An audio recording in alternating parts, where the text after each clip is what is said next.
How we doing? Kevin here from the Mindmasters Mindset and Mental Health podcast. So we are back after a little break since the last episode. We're back with episode 11 of the podcast.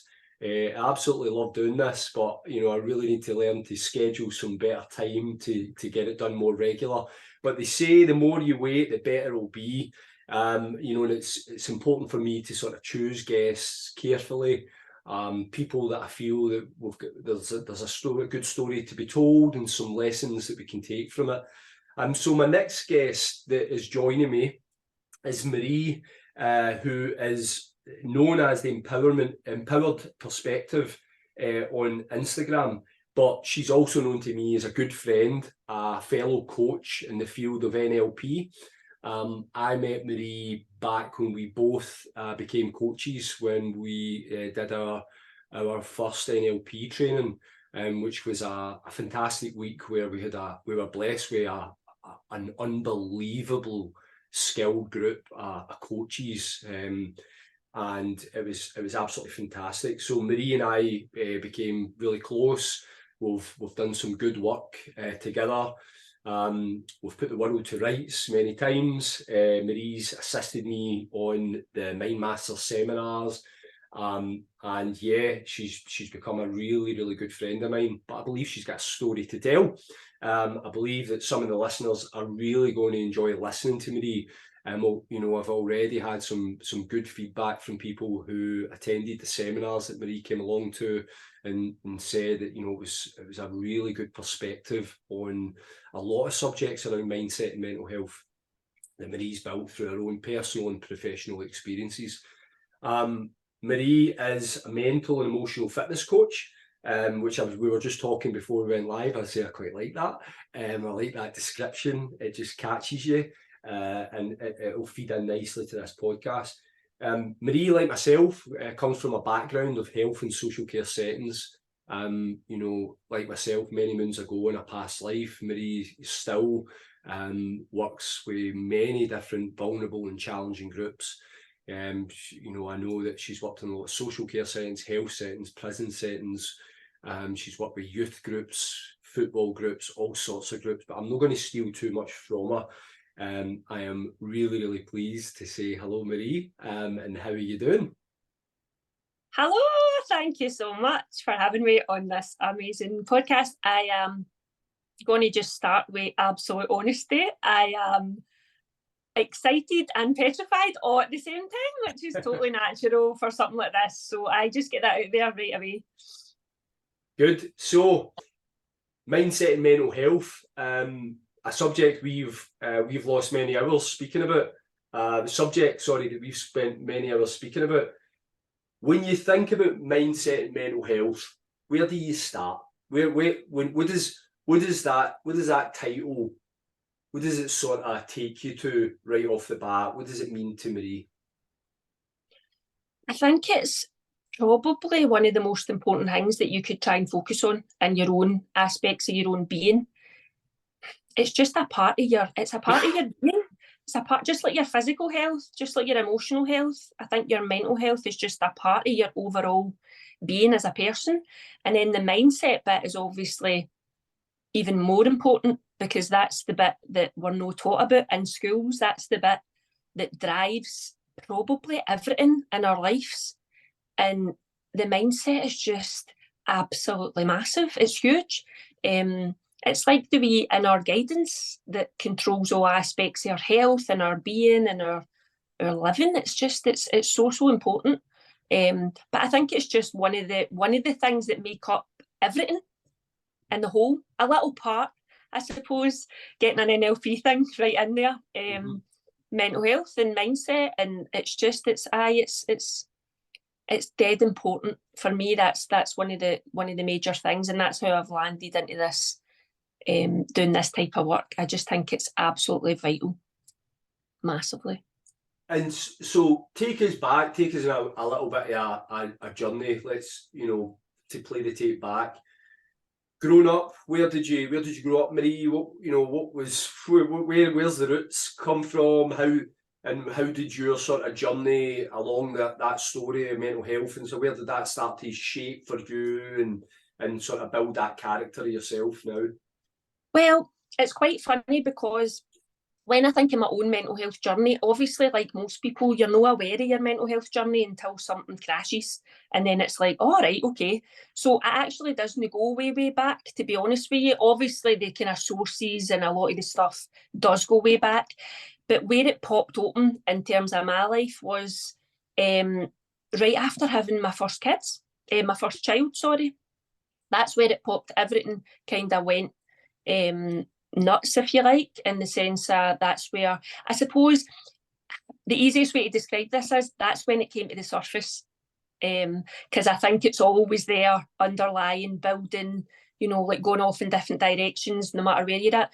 But when I was 27, I had my first child, and that's when I first experienced a crash and a struggle and a shake and everything else with my mental health. That's where it really, really surfaced for me. So was this sort of post-pregnancy, sort of, what, baby blues, if you like? Was it a real slump after the wee one was born, Mary? Yeah, so it wasn't, I had the most amazing pregnancy, like genuinely being blessed. Two of my pregnancies, I've got 2 children, and they were just amazing. I loved being pregnant. I think because I've always been dead thin, I loved having the excuse to be big, which was just brilliant. But anyway, it was after was the crash. Again, kind of thinking, okay, it's all right. It's, it's just baby blues, etc., etc. My wee one had some difficulties with kind of serious reflux and stuff, and I thought, well, wait a wee minute. But literally my whole, as my outer world was going crazy and changing and all that, my inner world was also like, what is going on? And I really, really struggled to adapt to things. So that's when the first kind of signs and symptoms are really, really quite a dark period at that point, which was horrible because obviously at that stage it's supposed to be, if you like, in kind of natural terms, the most amazing experience of your life. And don't get me wrong, it was. But again, it was an eye-opener to how you can literally go for the best moment of your life to, like a very, very, very heavy, challenging period as well. So yeah, it was after that. So what did those, you sort of describing the symptoms and things that were sort of, coming out the way. So what was that period like? What did that look like in reality to you and those around you? Well, I think it was, again, like we are quite good when we hit mental health challenges, we mask it. So again, it was almost like you can't be like this. You're a mum now, do you know what I mean? It's not about you. It's all that kind of internal dialogue that starts. So there was a lot of avoidance, a lot of no accepting the fact that there was something going on. And what it looked like was internal chaos, but externally, probably the majority of people around about me weren't aware. Because at that point it was like, get the shields up, get the armour on, do you know what I mean? Like, don't let anybody in here because this isn't supposed to be happening, kind of thing. And I think, well, in fact, it's not even I think, I know probably the only person that really seen what I did go through was my husband. There's no doubt about it. There wasn't obviously kind of close friends and family see aspects of things quite clearly, but to the external world looking in, there probably wasn't, it wasn't totally visible, if that makes sense. Because I did build up that identity, I suppose. Do you know what I mean? Like, or I wasn't able to accept that there was challenges going on because at that time, I think probably my perception of mental health wasn't very good, if that makes sense. It was very much like, you can't show your weakness. Do you know what I mean? You need to put your child first. You're stronger than this. All the bullshit that we give ourselves when we're going through challenges that are totally and utterly natural and human. But that's where I was at that moment in time. I didn't have the self-awareness. I didn't have the knowledge or the skills to deal with that. So I did what probably most people do. And to be honest with you, most mums do as well. And you just shut down and you put your own stuff to the side because you're now a mum and that's your role. So you almost, I almost felt I needed to disconnect from myself in order to be there for my child, which is just crazy. It's crazy, but that's where the head was at the time. So the more you sort of internal sort of push that down the way, that must have become incredibly heavy for you as a, never mind as a mum, but just as a human being, to walk about with that sort of weight locked up inside, you know, those thoughts and feelings. And I imagine that there'd probably be a lot of women in particular could listen to this and say, I identify with that. So how bad did that get for you, and sort of how did you start to find a way out of that period? It got pretty bad, but I found my way out probably at that moment in time by going and following the route that everybody tells you to follow. And that is going to your doctor, opening up, being open and honest, and following what you were guided to do back then, and that was follow the guidance that your doctor's given you, and that was to take medication. So took the medication, admitted, you know, how I was feeling, which took a lot, to be honest with you, even just doing that. Again, it was very much, that was quite a difficult time, to be honest with you, because it wasn't received very well. I didn't have a massively supportive GP, who initially very much fobbed it off onto, obviously I was saying my daughter had a lot of issues with reflux and stuff, and I was presenting quite regularly at my GP, and my GP wasn't listening to the stuff that was going on with my daughter and was kind of projecting onto, this is probably about you and your mental health.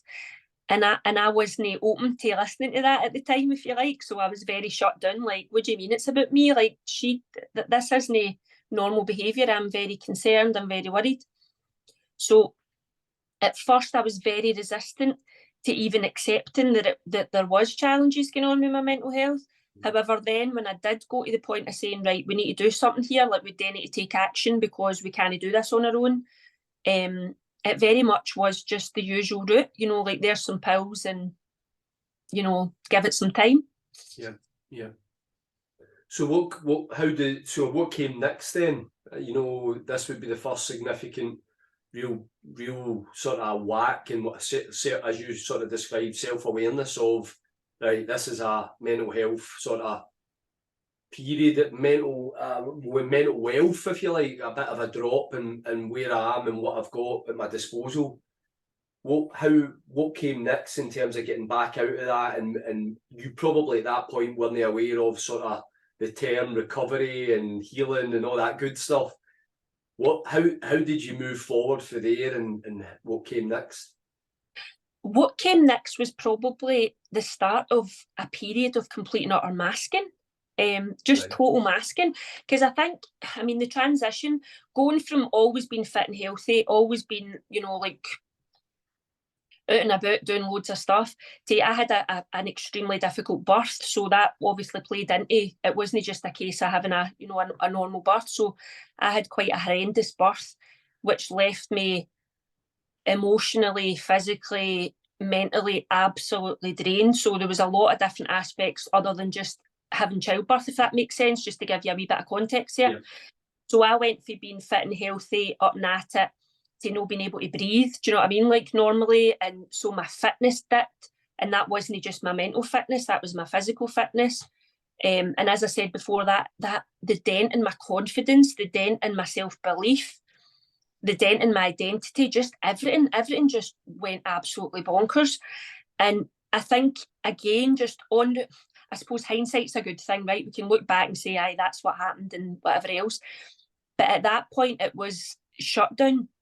There was no doubt about it. It was get the walls up and just get on with it. And that was very much the attitude. Like, there isn't healing here. There isn't anything. It's just get your big girl pants on, which I would never say to anybody, but just pull your big girl pants up. You're a mum now. That's your focus. That's your attention. And just get back on it. So that's probably when the internal chaos started, because the disconnect was there, but there wasn't the support and the understanding, if that makes sense, to try and support and help me through it. So it was very much just get back into things, like, and shut down and just don't do anything about it. Mm-hmm. And you were saying that your husband was probably the closest to that situation at that time. How was he at this point, and how was, were you able to just at this point just sort of mask it away from him, and or was, where was he sitting with us in terms of how he could support you? I think that's one thing with our relationship. It's always been massively open, and if it wasn't for him, then at numerous times in my own mental health journey, I would definitely not be sitting here in front of this camera right now. I am absolutely blessed with the point that regardless of the depth that I've went with my mental health, my husband, like, genuinely, and we laugh all the time because I say to him, like, if you looked up unconditional love, his fucking name would come up. Genuinely, like, there, and that's no. I think that's another thing, again, that I try and help and support guys with, as well. Like, just their whole concept of love and support and understanding and everything. Like, he, regardless of where I was at, I didn't. There has been times where I've maybe no been as open as I should have been, but every single time that I have went to the depths, because obviously with your mental health, you think you're masking and hiding, but you actually know, like your loved ones, the ones right next to you, they know exactly what's going on. But he's the most patient, understanding, supportive, compassionate guy that I know, like, genuinely in every single terms. So he really is like a wee angel on earth. So what I would say is, although I'm saying I had to just get on with it and all that sort of stuff, without him being the wee crutch and the scaffold for everything, it would be absolute chaos. I think it's chaos now. It would be absolute chaos. So no, I've always had his, and I think that's the strength, the definite strength of having somebody that is so understanding and so patient and just there for you. Do you know what I mean? Like, because you know yourself that when your mental health's in a place, see, even if you just have that one person, like genuinely one genuine, authentic, open, caring, compassionate, understanding, loving person, that can be enough for you. And that's the beauty of, and it doesn't need to be a relationship. Do you know what I mean? Like, that can be a friend, that can be a coach, that can be, do you know what I mean? Like a family friend. That it doesn't matter if you've got that one person that can hold space, and that's what we talk about all the time. It's just holding the space. Sometimes it isn't even about giving you advice or telling you what to do. It's literally just being there, so that he genuinely has some sort of mad intuition, right? That he knows if it's just a cuddle I need. Like, he knows if he does need to kind of be a wee bit firmer and say, right, come on, and go to the depths. But it's just one of the things where he just genuinely knows what's happening, which does obviously, and this goes two ways in a relationship, which does obviously lead you to being a wee bit more relaxed and open. Because what we fear, or what I feared back then with a lot of my mental health, was it's the reaction that other people are going to have. And then once you get it up and get it out, if you have a reaction that is kind and open and compassionate, then you go like that. Why did I not just tell him in the first place?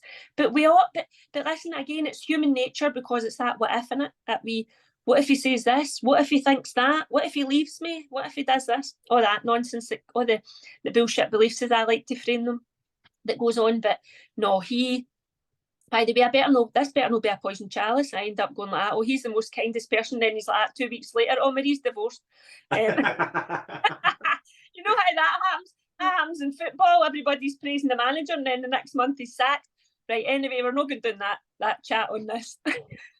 No, but do you know what I love? Just to touch a wee bit further on that point you've just spoke about. I guess what you've just said, without probably thinking too much about it, is, I mean, this is such a big reason why people are not saying what's really in their head and their heart. You know, we'll get to Marie's sort of take on thoughts and the sky. You know, I am not going to dare to spoil this stuff because it's beautiful.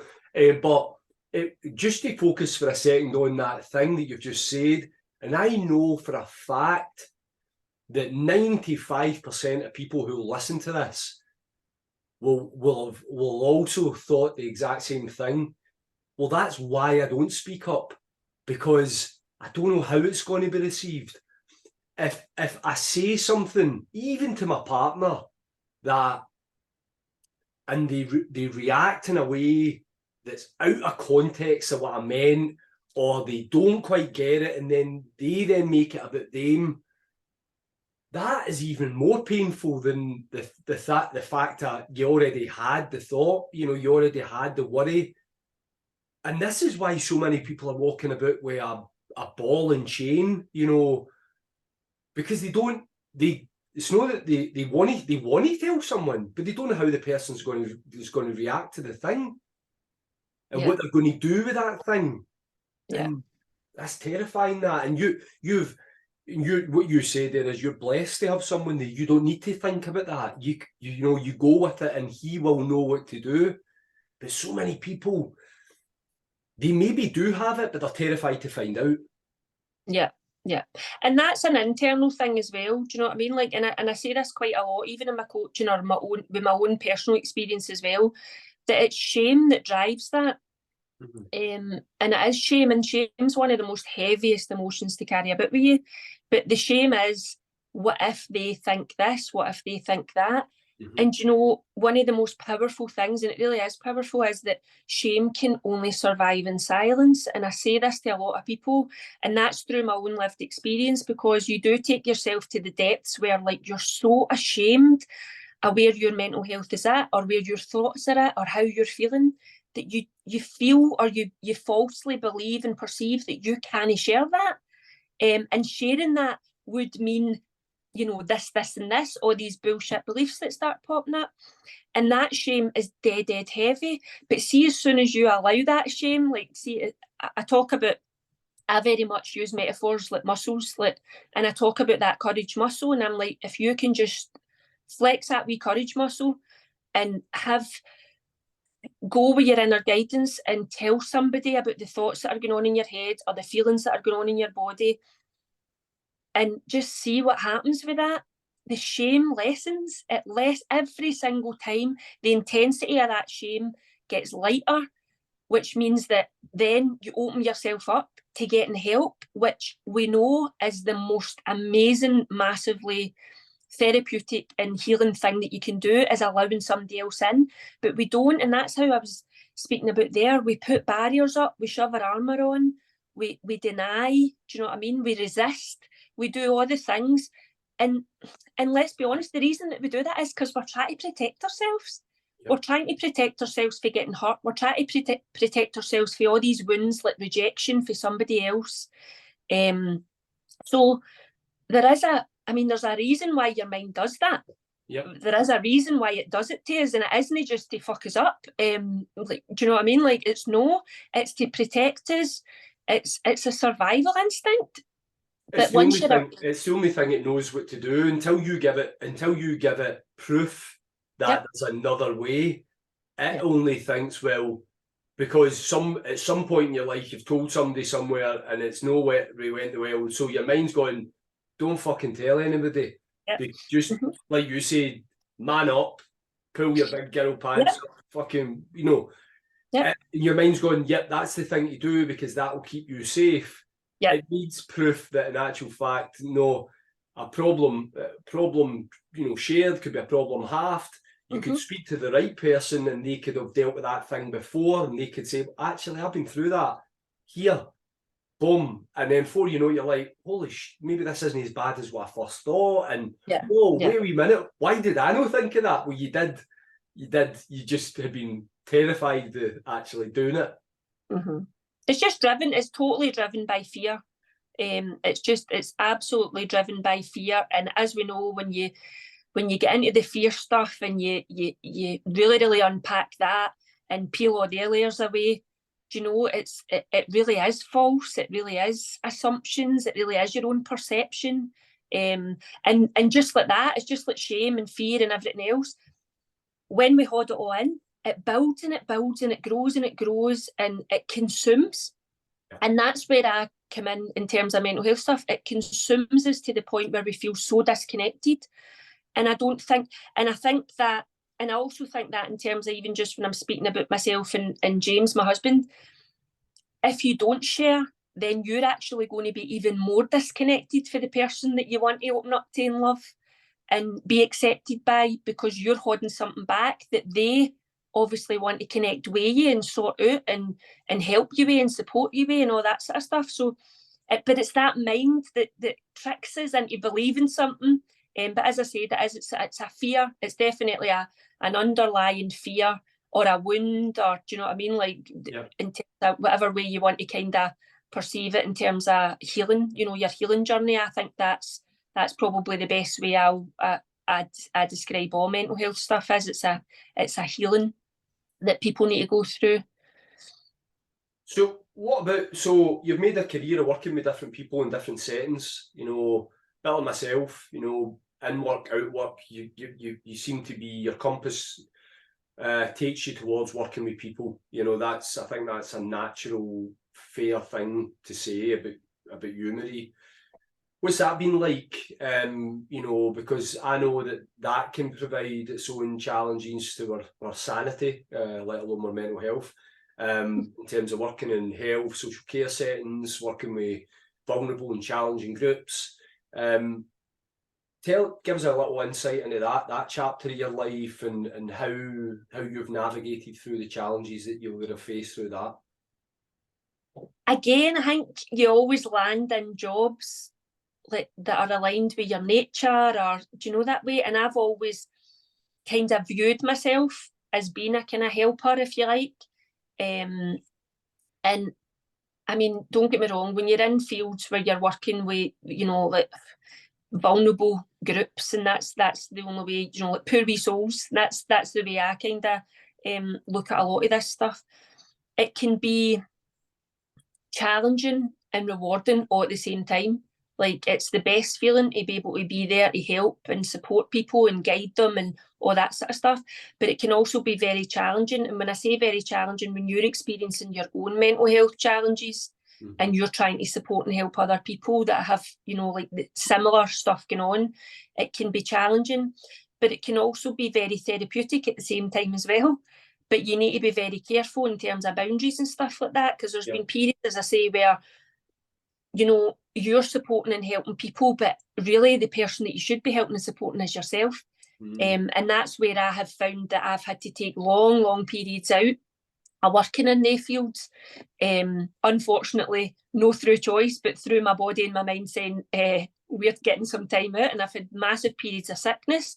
Yeah. But that's been fine, because that's probably at the point where you're giving yourself to others when there's maybe some things that you've no kind of worked out yourself and had time to go away and do some stuff on your own kind of healing journey. So I would say it's been a journey. It's been a roller coaster. It continues to be a roller coaster, because I don't believe anybody gets into this kind of helping field, coaching field, whatever you want to call it, without having their own experience, their own personal experience. And that's why that want internally that you have to try and help and support other people, because you've came through your own journey and you have a passion, and it almost becomes a bit of a purpose in your life to try and help other people by using, and I suppose I use this terminology quite a lot, and it is about using your own pain to show somebody else that there's power behind that, if that makes sense. But it's a tricky journey, because, as I say, I kind of talk about wounds, and if your own wounds aren't really healed, or you think they're healed, and then you're, you know, like they can be burst open again. And I've experienced that quite a few times, where you've just got to go there again and heal the parts of yourself that you thought were maybe scarred over, but here we go, it's another wee wound. And it's just all part of life.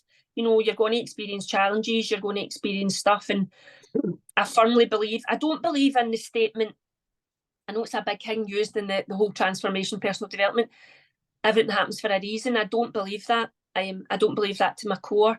I think everything does happen, and there's maybe meaning behind what happens. But I think the word reason for me is too strong, because I think there's certain things in my past that it's no reasonable to think logically that happened for a purpose, if that makes sense. And I also think about people that I've maybe supported, that have maybe had very, very, very traumatic stuff happen to them, and trying to take them to a place of thinking that happened for a reason is too far for my logical mind to go to. And I think for some people experiencing trauma, that's the difficulty as well. I think sometimes logically we can get caught up in trying to work things out and get answers for things when really there isn't answers for them. You know, there's some things that you can't logically work out in your mind. And I know through my own personal experience, years and years and years of therapy and, you know, very, very kind of in-depth stuff, mental health stuff, I've still not worked it out. And in trying to work it out was actually causing me more pain, because there wasn't a reason, or there wasn't a sense to be made out of it, if that kind of makes sense. And I think that's where I had decided, oh my goodness, there's something else here, and it's not about the talking and it's not about the logic. And then I went down another path other than just the talking and the trying to work it all out logically. Because I genuinely, and this is only my own personal perspective, but I think sometimes when I speak about wounds, I think we can keep the wounds open by consistently going back and picking at them. And that's just my own wee personal slant on that. What does that mean, Marie? So what I mean by is, like, see if you've got trauma from your background, right? Yeah. And you're trying to work that out, which is what most people do, right? Most people will go down the route of talking therapy, because again, we have a medical system, and the route the medical system sends you down is obviously one, medication, and two is normally psychotherapy, right? So obviously the NHS have bought into CBT as being their methodology, which is great. However, I think for me, years and years and years of using the methodologies for things, and still not getting to the root cause, and still not getting the answer, and still not being able to work it out. What it did for me is it left things open consistently, but it also left me very, very confused in my head, because I'm like, how can I not work this out? How have I been working on this for years and I still can't get the answer that I'm looking for? How come this wound isn't scarring over? How come I don't feel as if I'm healing? So, and it's because I was trying to work everything out logically. And that's why I say sometimes it's a case of saying, we're trying to make logic, we're trying to make sense out of something, and that's that everything happens for a reason. No, it actually doesn't. Sometimes it's a case of there hasn't been a reason for that happening, but it did happen. And it's how you let that go, and it's how you manage to transform whatever it is that's tugging at you and really, really holding heavy on you. How do you do that if you can't work it out logically? And that's when I went down the route of changing from, I suppose, for me personally, what a lot of people call top-down transformation, and I've went bottom-up to kind of explore that side of things. So top-down would be starting off with the logic in the head and the making sense and the going through talking therapy and working everything out and going, all right, that's why I think that way. All right, okay, oh, that makes sense. That's what I'm doing. But what I did with that was I was going round in circles. And it wasn't just like one therapist or one coach or one psychologist or psychiatrist, because this is all the people that I've been linked in with. And I'm like, logically, man, I can work it all out, but still there's something internally that's no right. There's something heavy. There's something blocked. There's something just no getting this, if that makes sense. Probably doesn't make sense to a lot of people, but I believe sometimes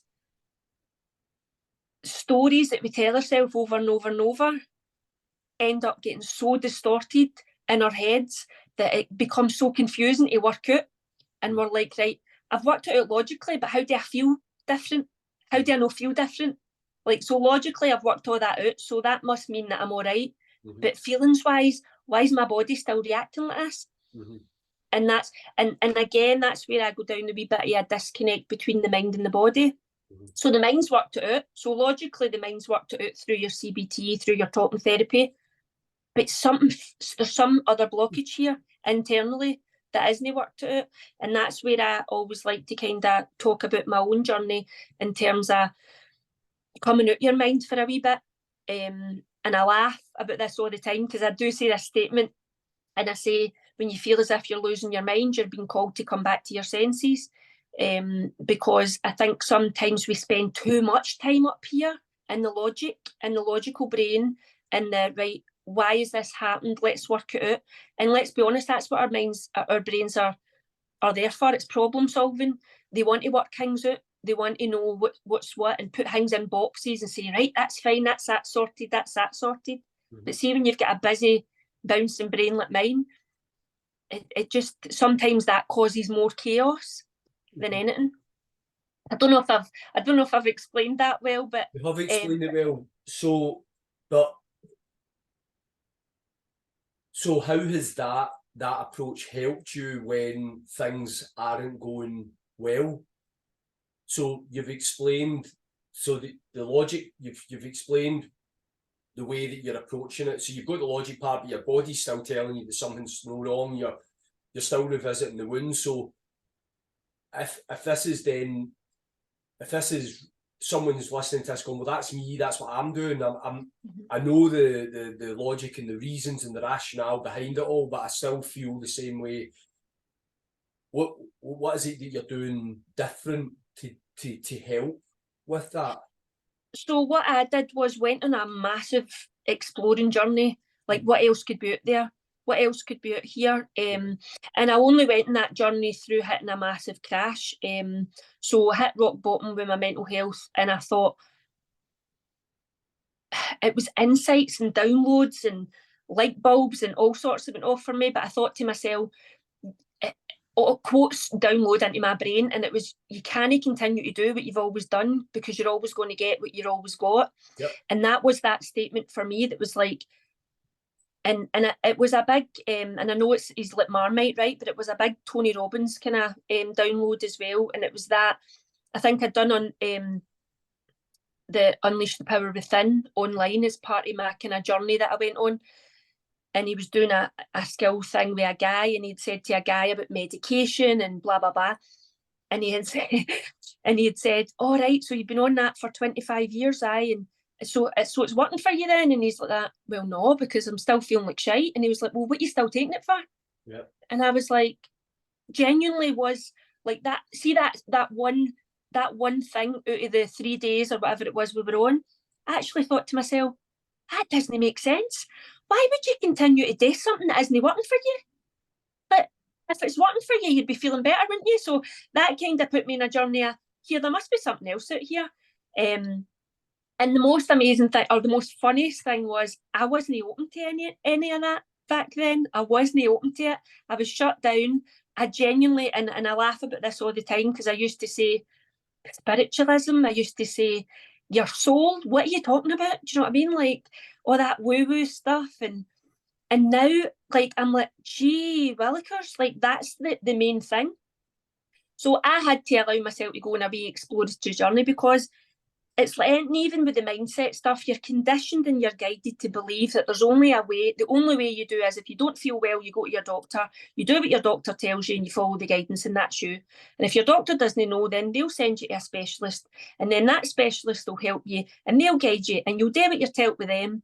And so that I had followed that path, and I'm at, but I still don't feel as if I'm getting anywhere. I'm still, don't get me wrong, I'm absolutely not in any way dissing the medical model. The model is the model, and the model is there, and it has been helpful. Do you know what I mean? But what I mean is, you need to open your mind and your heart up to looking at so much more.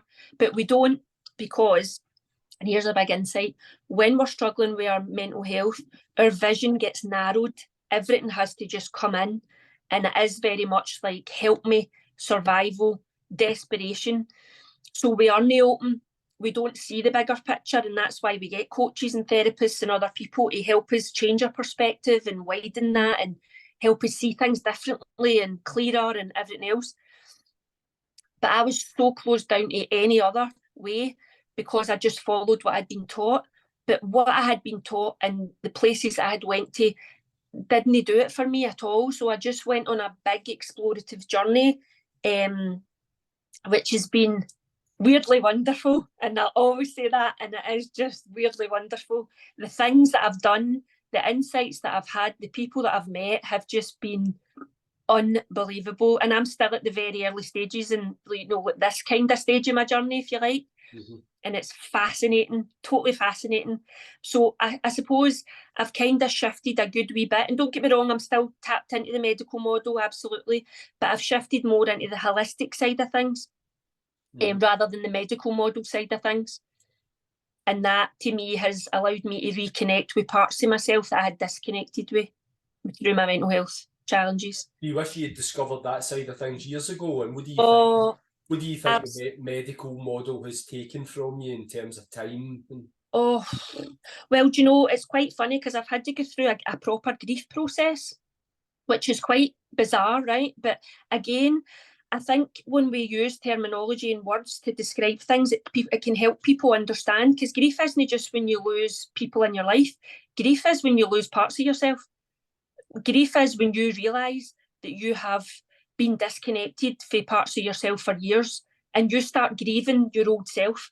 So see for me, this change journey that I've been on personally, I had to go through, and I'm still going through a process of the grief process, just what you said there, because there was things, quite huge things that were missed on my journey by people that you would expect to have picked them up, and they didn't. And that was diagnoses and different things, right? But what starts happening with my perspective and my own opinion and belief in this is when you start going through this change journey and this healing journey, you meet parts of yourself, right? That you maybe haven't been connected with for a long time. And their parts can be painful and they can be pleasurable and there's a lot of power in there. But then what happens is you also lose parts of yourself. So you lose your old identity. Mm-hmm. You lose a lot of your own beliefs that you've held onto for years and years. And you're like, wow, you lose your vision that you had about what you wanted to be doing and where you were going. And that brings with it grief. So, and that internal grief that you go through and that process that you go through, again, it's so therapeutic, but it's just like losing somebody close to you in your life because you feel as if you tell yourself sorry so that you've wasted time, that you could have had all that journey. And listen, as I said before, hindsight's amazing. Do you know what I mean? We can all look back and say, if I'd have done that, if I'd have made that decision, if I'd have only if that person had been brought into my life at that time, or if I'd have watched that podcast or listened to that thing, then maybe my life wouldn't have been any different. But very much, and this is where the perspective PT came in, very much is how are you looking at that? Do you know what I mean? Like, are you going to spend your whole life looking in your rear view mirror, wondering what ifs, or are you going to focus on the road that's ahead of you? Because that's the only thing you're in control of.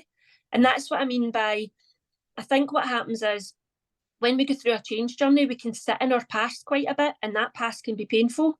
Mm-hmm. But it's also shifting your perspective and saying, that past I'm not in control of anymore. Mm-hmm. That psychiatrist that maybe never noticed something in me that could have helped me back then, that GP that maybe could have been a bit kinder, that conversation that I could have had with somebody that I didn't have with somebody, that trauma that I've carried for 20 years and really, do you know what I mean? The only person that's been struggling and suffering has been me. All that sort of stuff. I think you need to get to a point of saying, of course there's going to be times where things could have changed, you could have made different decisions, but do you know what? You're not living there anymore. You're living right here and now, and the focus has to be shifted for where it's been. And another massive kind of statement was, be here now. Because a lot of the stuff that a lot of mental health, again, is my own kind of personal perspective in this, is we're either our brain bounces back into the past or it projects way forward into the future. So we find it really difficult to just be here now. Mm-hmm. Like, so presence becomes like a void because we're either going, but that happened and what if that happened, or I want to do that, but what if this happens and that happens, and you actually lose the whole power that's in the here and now. Yep. So the perspective has to be forward focused because that's the only direction we can go in. Mm-hmm. And this is what, I suppose this leads me back to what I was saying about the therapy. and the consistent going over things and over things and over things, your focus is in the past. And see if that past is painful, your feeling's going to be in pain as well. Yep. So sometimes the most therapeutic thing, and again, this is my own personal journey, the most therapeutic thing you can do is let it go, stop asking the questions, stop working out, stop trying to logically work out something that doesn't make sense, right? And allow your body to go into a healing process to release all that. Because we don't just hold stuff in our memory, in our mind, we hold stuff in our cells, in our body. And that's what I mean by the shift. The shift from just focusing on the mind to then focusing on the body and the heart and the cells and the connecting with that and the releasing of stuff that you've been holding on to. You know, and that's the process that I'm in at the moment, you know, like just coming out the mind for a wee bit and reconnecting back into the absolute power and strength and the soul and everything behind all the madness. And that's the bottom up that I was talking about. So that's looking at the feelings and the thoughts and the here. And you can only do that when you allow your mind to get quiet. Can you do that when your mind's bouncing? No. Because as your mind and your body are constantly speaking to each other. So if your mind's bouncing, your body's experiencing that. So if the alarms are going off up here, the alarms are going off in here. Mm-hmm. So there's no a separate thing, you know, like I don't like to separate the mind from the body because the both of them are just connected. But what I'm saying is sometimes we can be focused so much on the mindset stuff that we lose all this. And that's that whole, we're not focusing on our feelings, we're just focusing on the thoughts, and it all needs to be worked on together. But the most important thing is you've got to seek silence, and you've got to find something, some methodology. In fact, you know, it was really powerful. During the week I was having a conversation, I was supporting somebody again with their mental health stuff, and we were talking about medication. And as I said, you know, like very open to medication, it's just a model, that's all it is. It's like anything that can help and support somebody. And the statement was like, a pill will not teach you a skill.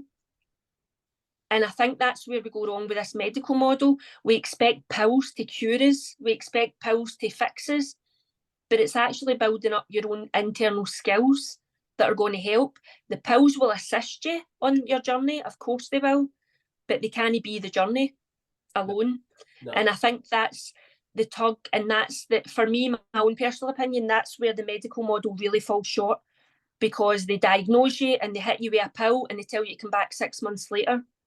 And it's skills that help people to transform. It's skills that help people to heal. It's knowledge, it's information, it's putting that information into action. It's so much more than just medication. But again, it's no dissing the medical model. There is a purpose to it, absolutely, but it can't be the sole thing. No, and it's I talked about that, and I've talked about it in previous episodes of the podcast. That's another version of what I talk about. So I talk about people who use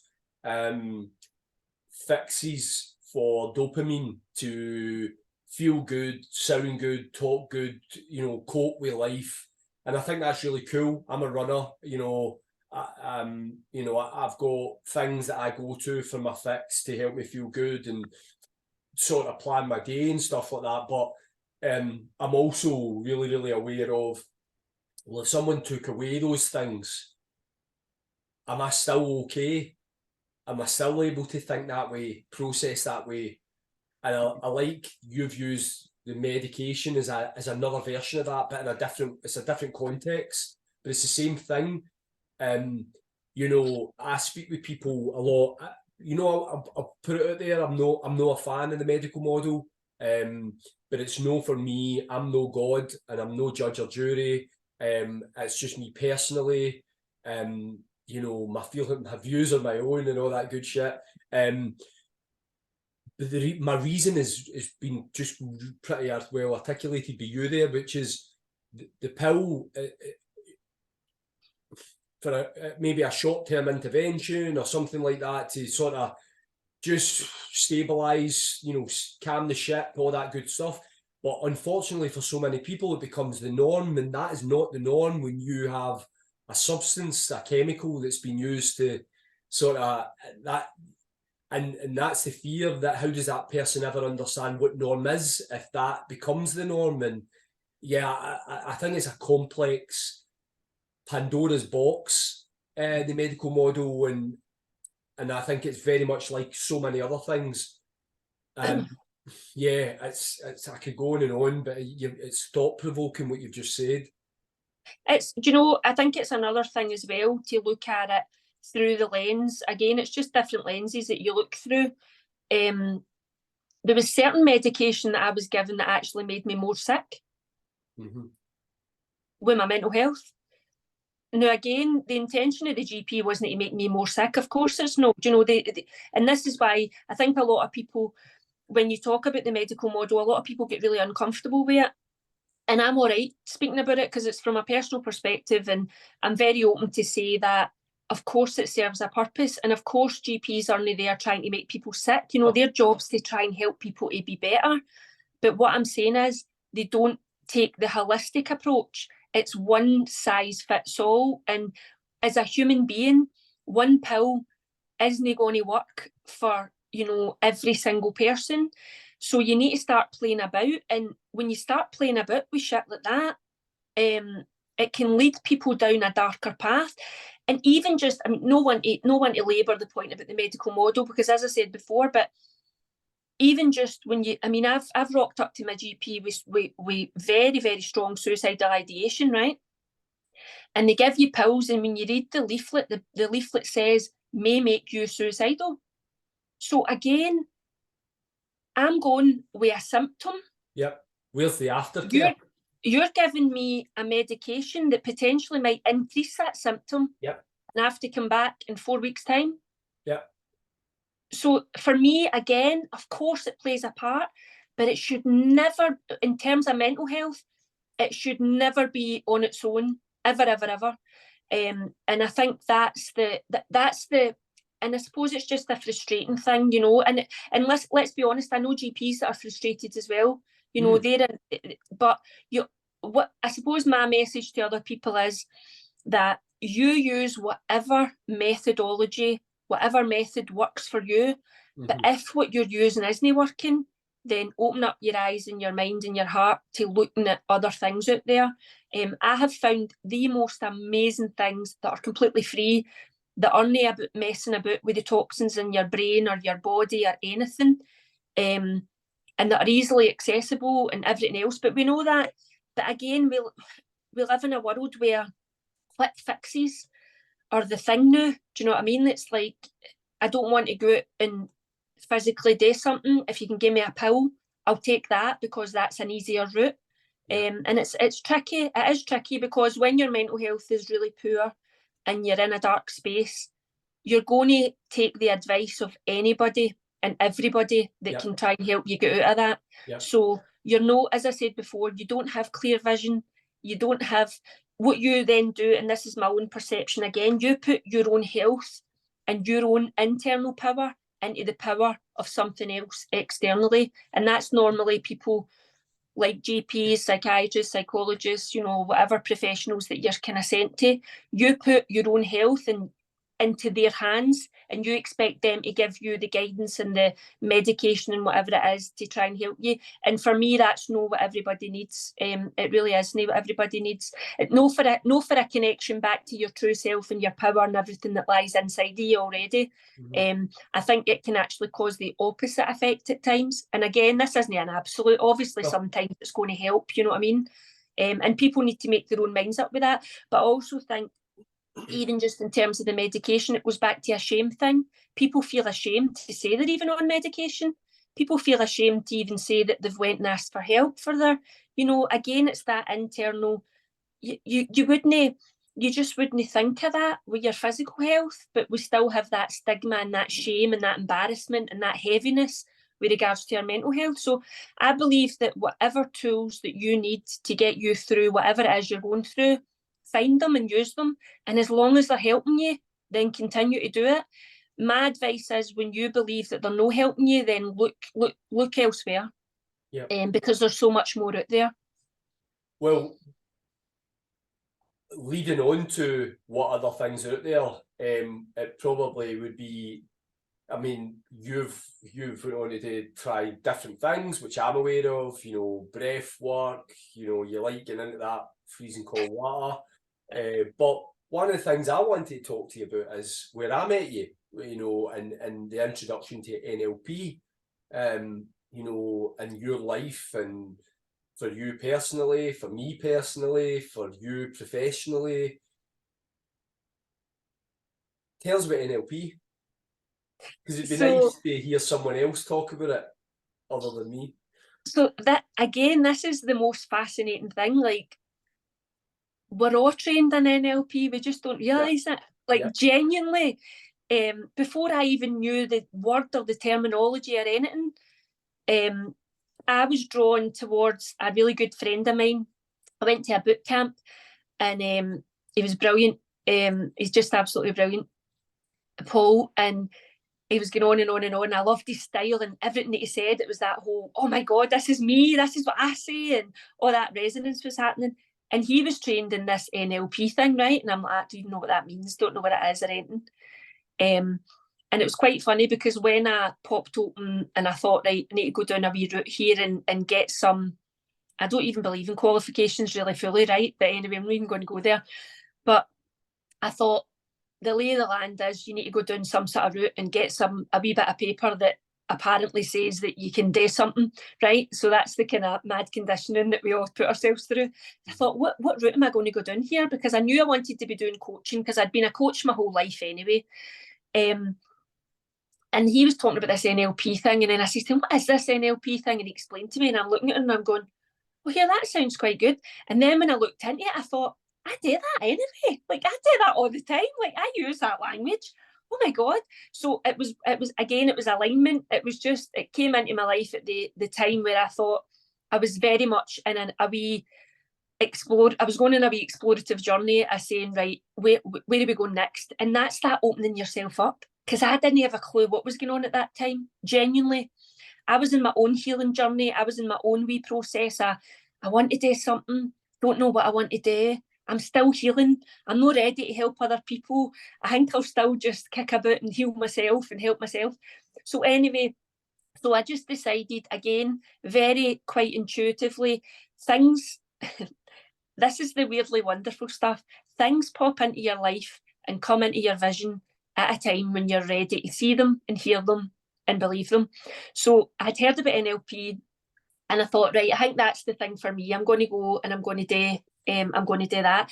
Do you know, it was actually, and I'm laughing because it was between NLP and going and doing my Wim Hof instructor's course, right? That was that was where I was tugging because I was into my cold water at that point as well.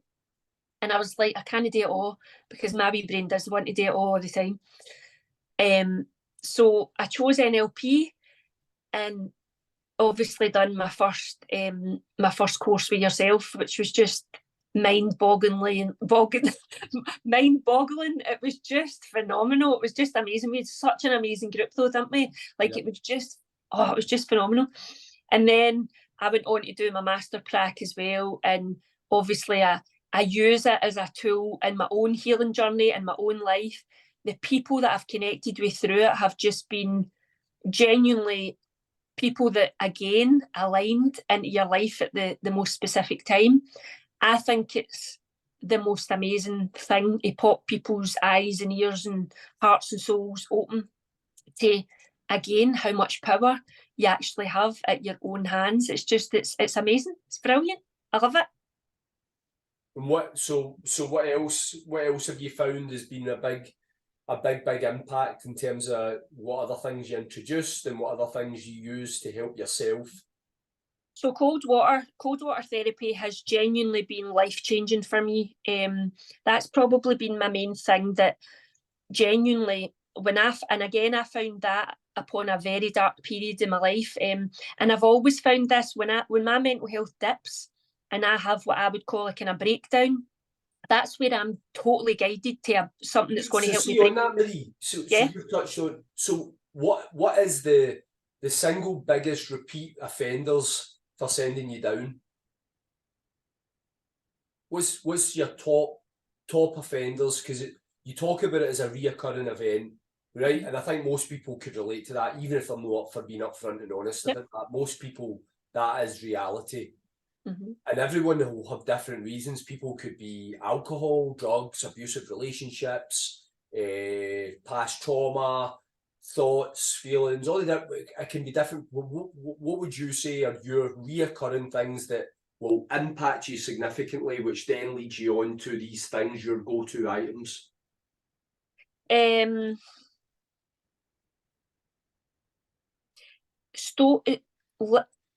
Listening to the stories that are going on in your head that aren't true. So the bullshit beliefs that start kicking in, and their beliefs are formed by, you know, all the trauma, all the other things. And then what I think then happens is when, and this is probably my own perspective, you get caught too much up in the mind again, and you lose connection to your actual true self, which is in here. And I talk about my heart quite a lot. And when you're caught up in the mind, it's messy. It can be totally confusing. It can be overwhelming. It takes your thoughts to places where you know logically they aren't true, your thoughts. Do you know what I mean? Like and so I think for me, it's when I get caught too much up in the mind with things. Yeah. And I go over and over and over. And I suppose a disconnect from trusting yourself as well. Like, I think when you get to a point where you've lost that inner trust and that inner guidance. Yeah. And you've maybe been influenced externally. So that's maybe what's happened to me. Again, you just using my own example, you lose that disconnection and trust in your true power within yourself. So then you seek it externally. So then you go to a professional because you start telling yourself the bullshit beliefs that you're not actually strong enough. You couldn't really get through this on your own. Remember, you thought you could, but you can't. You better go back to that GP. You better go back to that same pattern that you tried before because you're no strong enough. You're no stable enough. All the enoughness, all the no enoughness kicks in, which a lot of people probably resonate with. And then what you do is you give your power over to somebody else, but then you're not getting that, and then you're disconnected again. So you've taken away your internal power and you're disconnected. And I believe that things come back into my life at particular times to reconnect me. So they reconnect me back into, oh, wait a wee minute here. I'd lost myself there. I was up in my mind again. And cold water for me has been the only thing. No, I can't say that. That's a bit extreme. It's been the thing that has brought me out of my mind and back into my true self, my heart. For the first time in my entire whole life, my mind goes silent when I'm in the cold water. And I have never experienced that at all, ever. I've done all sorts of meditation, all different types of meditation and all the different yogas and all that sort of stuff. And they've all been great, but they've never allowed me to have silence. And cold water brings me silence and peace and tranquility. And I go into a complete and utter meditative state when I'm in that cold. And that, I think that brings clarity, and that brings me back to balance when I feel as if I'm all out of balance and I'm up here too much and I'm overthinking and I'm over analysing and I'm overwhelmed and all that sort of stuff. When I go back into that water, it brings me back to base. It brings me back to the present moment. And then I reconnect with myself again. So that's the power that I've had. And I, again, landed upon that during another wee kind of mental breakdown, if you say. And it was just unbelievable, the insights. And again, I always talk about that. It's insights. It's no understanding things. So this is my concept when I think about the mind and the body and the too much caught up here and back in here. I think when we're in our mind, through talking therapy, through everything, we're trying to understand things. And I think when you pull yourself back into your body, you start understanding. I don't even fucking know if that's a word, but it is now. But you start understanding because you start reconnecting with your heart and your power and your strength and your courage and your compassion. It all lives in here. Of course, there's aspects of your mind that you need to rewire. But we disconnect for our true self, which I believe in my methodology, the Marie methodology, that will pop, I better trademark that. I believe that lies in here. And when I'm in the cold and that shuts down, I reconnect back into here. And I do that through the breath. Breath work has been phenomenal. And that's been a beautiful thing as well, like reconnecting, because I believe the bridge between the mind and the body is the breath. And I do believe that, like the power of your own breath and how you can utilise that, how you can calm yourself down with your breath, how you can heighten yourself with your breath. It takes you from here back into here, and it's phenomenal. And then more recently, I've connected with Reiki, which again is just taking me to a deeper level. Again, with my healing journey with myself. So I think the NLP, the cold water therapy, obviously I use exercise as a massive tool. That's a tool that I've always used for my mental health. Never been one for using my exercise for any kind of physical aesthetic reasons. That's not my bag. It's always been as a tool for my mental well-being. And I done the mental health and exercise and coaching qualification, which again was so aligned with where I was at. Absolutely phenomenal movement that's in the fitness industry at the moment with that. That was just, again, so powerful. But me being me, as you know, Kev, like I'll bounce into anything and everything. And sometimes, again, bouncing into everything and anything doesn't help you because you're doing too much everything and not enough of anything. But it's just where you need to go sometimes. Sometimes it's just where you need to be and what you're doing. And do you think that's really a thing? I mean, here's the thing. There's a perspective that I'm doing everything and anything. I'm bouncing in between. I'm bouncing in and out of things, and you know, I'm doing too much. Says who? Who decides that too much of a good thing is a bad thing? Who too much trying the unknown and trying different things is a bad thing? I guess it's a point of view, but who decided that it's the right point of view? Because what you could be doing is you could be dipping in and out of many other things. You could be sitting tanning a bottle of wine every night in the house, and be waking up, you know, feeling really shitty about yourself. You could be smoking 40 fags that day. You could be gambling at night. You could be on porn, you know, in your spare time, if that floats your boat. You know, you could be just filling your life with all these different things that would be incredibly toxic. What you're doing is you're trying loads of different things that will encourage growth and encourage you to flourish and to think clearly and to smile and to be internally happy. Who decides that too much of that is a bad thing? I think that's an idea. It's a perspective, but I'm not sure I'm down with that. I was watching a video that gets shared a bit about on people's pages the other day. It was almost I was a little bit triggered by it, and I had to actually sort of check myself. And it was a guy on TikTok, and he's ripping the piss about, see if I see another, guy, another one that's become a coach and spouting off about mindset and stuff like that when he's just got off the coke and he's just, you know, wasn't long ago he was getting into doing this and that, sort of digging this guy's lying in his bed filming this video, sort of targeting that. And I'm going, but if the people that you're talking about weren't out there doing that stuff and making a difference and trying to do that, they would be back doing that very thing that you're talking about as a joke, but that everybody despised them for anyway. The things that they used to be the thing that you fucking hated them for, but now the thing that they're trying to be, you can't deal with.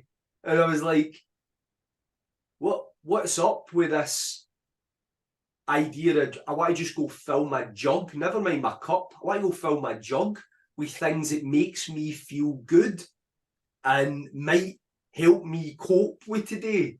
You know, I'm ranting here, but you know, I recently tried cold water. I'm not very good at it.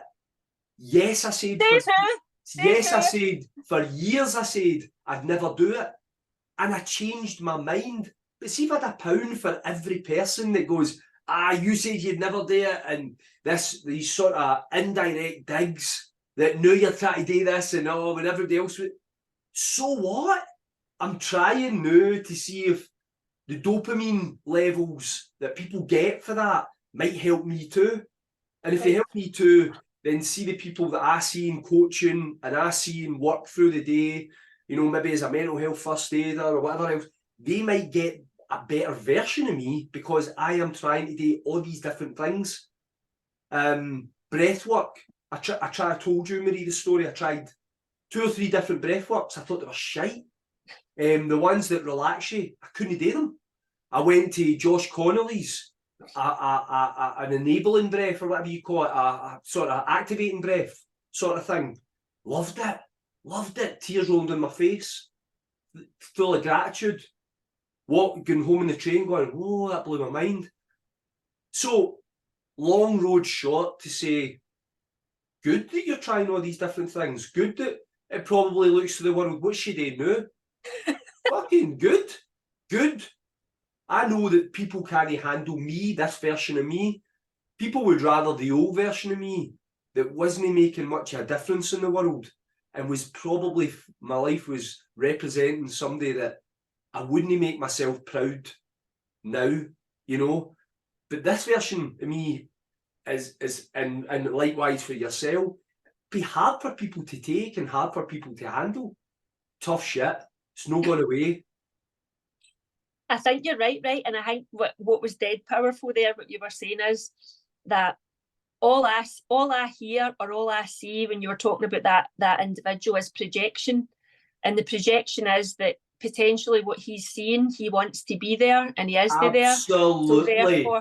So therefore, what a lot of people do is because they aren't there, they have to bring the people down that are there, kind of thing. Absolutely. And I think in the coaching industry, you're going to get that quite a lot. And also, I mean, you've got to have people in your corner that you believe that are aligned with where you're at as well.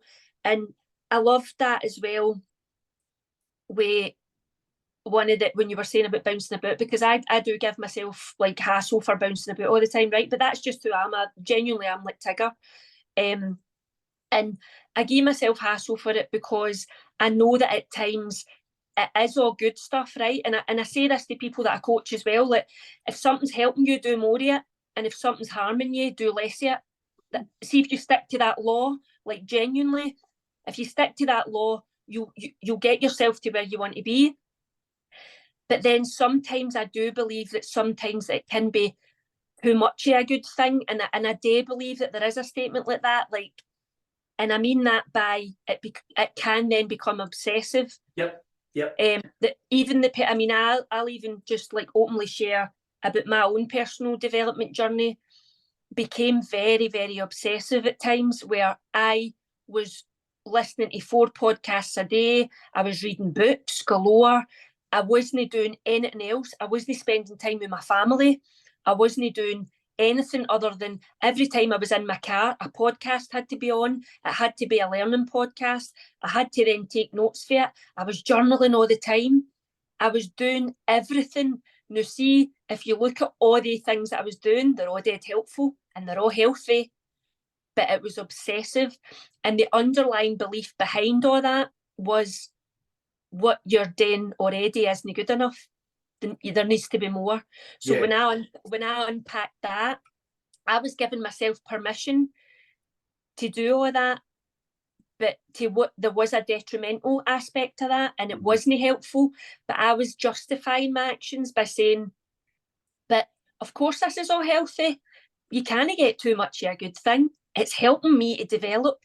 But what it was doing, it was distracting me away from the things like my family, like my friends. It was distracting me away because it became obsessive. Yes. And you see that a lot with people, even with exercise. Well, you can't knock somebody down for going to the gym all the time because, I mean, that's healthy. Well, it's only healthy if there is a certain degree of balance in there. Yes. That allows you to do other things. It can't just be the sole focus. Because I think, again, when you pop open this personal development side of you,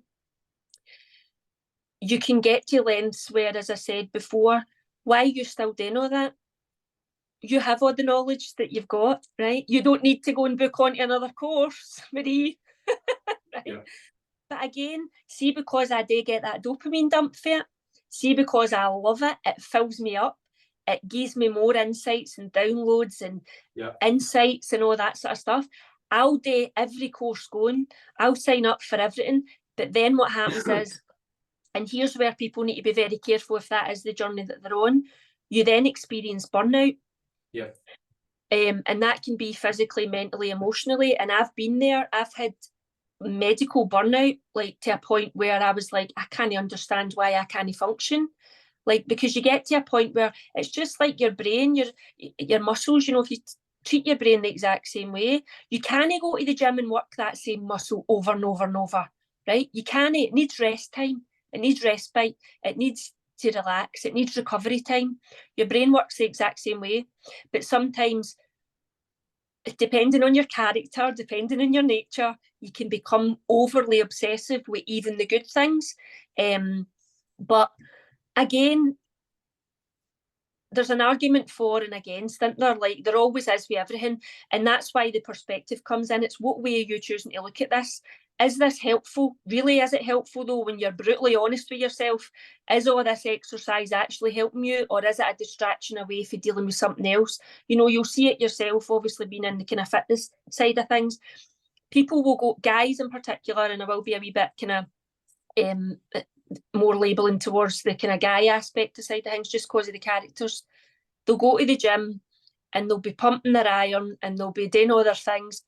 But sometimes it's an avoidance away for dealing with other things. That's what I was going to say, Marie. Like, I'm thinking as you're talking, I'm thinking that like people might be listening to this and going, well, what Marie's saying, you know, like, because this has been featuring a lot recently in one-to-one sessions and stuff that I've been involved in, you know, I'm saying, well, if you look at your life in a circle and the percentages of what you spend your time on,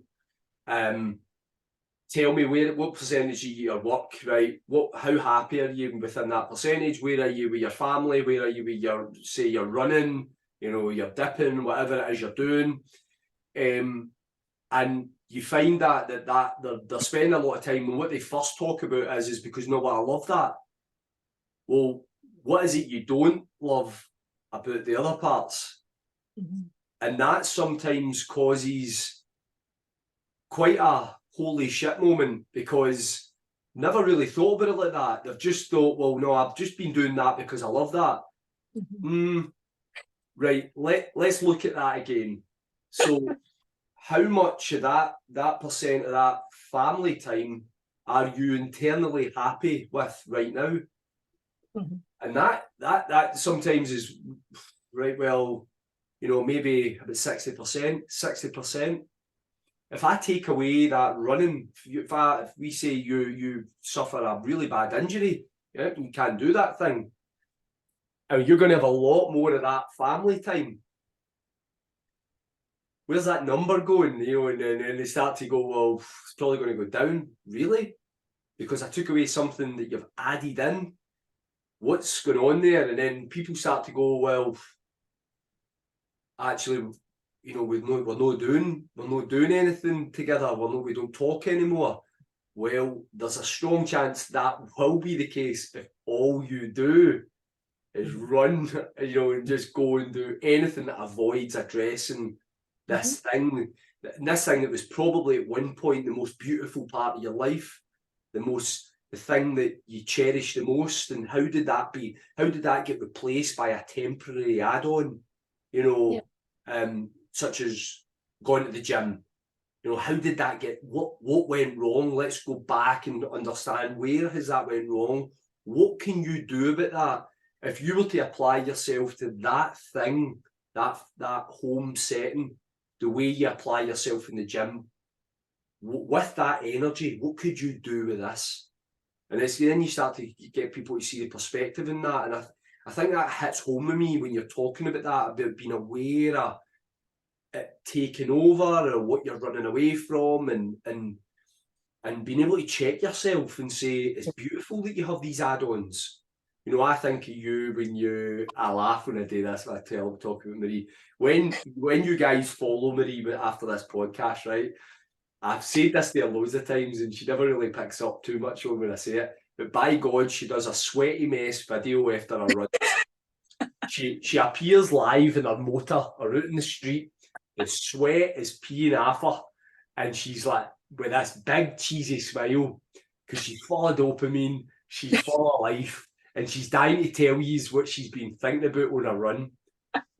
But you're also aware that is to complement the other parts of your life. That's to complement that beautiful husband relationship that you talked about earlier. It's to complement the value you want to give to people that you're going to see throughout your day and all that kind of thing. It doesn't become the only thing. And I think that's a personality trait as well, you know, like, and it is that awareness, because as I said, we can bullshit ourselves at times. There's no doubt about it. We tell ourselves, as I said there, you know, like, of course my cold water is amazing. Do you know what I mean? Like, when you're putting yourself at risk on dips at 5 a.m. in the middle of nowhere and stuff. Do you know what I mean? Like, that's no clever. But I think it's also a personality trait in terms of, I used to have a statement that I said all the time about myself. And you unpick that in therapy and coaching and stuff. And I used to say, I'm all in. No matter what I'm doing, I'm all in. All in. That's just my nature. And you know, the thing is, I do actually have a mindset that can be very literal at times. And I do need to check myself, and I do need other people to check me and pull me back, because if I'm doing something, I tend to be 100% all in. I don't tend to do things by half. And that is a wee personality thing. And there's a lot of stuff kind of at the back of that. But you can't be all in with everything. Mm-hmm. You just can't. And that's what I'm saying. You're on the road to burnout then if you're trying to be all in with absolutely everything. You can't be all in. There's got to be some sort of balance, some sort of give and take. And you're right. But I think what needs to happen with a lot of people, and this is where a lot of people struggle with personal development, you have to fill your own cup up before you fill everybody else's. There's no doubt about it. Yeah. But the thing is, if you fill your cup up and you're overflowing and you're bubbling out the other side, you've not got anything left either to give to other people. So it's not just about draining your cup. I think that's the thing, you know, like people think, oh, I'm drained, I can't give anything. But sometimes you can overspill your cup. Yeah. To the point where you're like, oh, do you know what? No, and that's that. It's definitely. It's got. That's why self-awareness has got to kick in. You've got to be self-aware, and that's where coaches and therapists and, you know, like trainers and personal trainers and all sorts of stuff are amazing. I mean, I joined a personal training program. I have the most amazing coaches. And it's quite funny because I said to him, I'm not like other people. People join your program to do more. I'm joining your program to help me do less. Do you know what I mean? Like, and that concept for people are like, what the fuck? But that genuinely was, I said, I need help because I want to do everything. And I'm in here doing this and I'm out training and I'm not dealing with, and I've actually got a wee injury now, but again, that's that all-in mindset that you just can't be doing that, Marie. Do you know what I mean? Like that's that body and mind disconnection. Your mind wants to do it all, but your body's saying, Marie, you're in your 40s, hen, you're not fucking 18 anymore. But you do need to check yourself. And if you can't check yourself, then invest in a coach. Invest in somebody that will check you for you. Because sometimes, I've got awareness that I can be my own worst enemy at times, and I know that. But through the self-development and through getting to know yourself a wee bit more and that introspection and that exploration, you need to understand as well, you can't do it on your own. Mm-hmm. You know, that we've got this toxic, I was going to say toxic masculinity. It is, right? Even for females, because I'm very masculine at times. But we have this, I'll do it all myself, and I've got this drive and I've got this. You can't do it all yourself. So once you reach that self-awareness, and that's not a weakness, that's a strength, recognising that. That's a strength to say, by the way, I'm not very good at checking myself and pulling myself back and doing this. So can I find somebody in my life? And it doesn't need to be going and paying somebody or whatever. Can I find somebody or something in my life that can help me with this thing that I'm struggling with. Yeah. I think there's a couple of golden rules that I like to think about on a week-to-week basis. I'm everyone that knows me and knows I'm massive on goals. But my goals know how people think about goals, and they represent very different corners, but a life. But what I think about on a week-to-week basis is, one, have some sort of input from a mentor or a coach in your life. And as what Marie just said there is, it doesn't need to be a paid coach like us, for example, but someone that will give you solid advice that will move you forward. And I know that I take that from different places in my life every single week.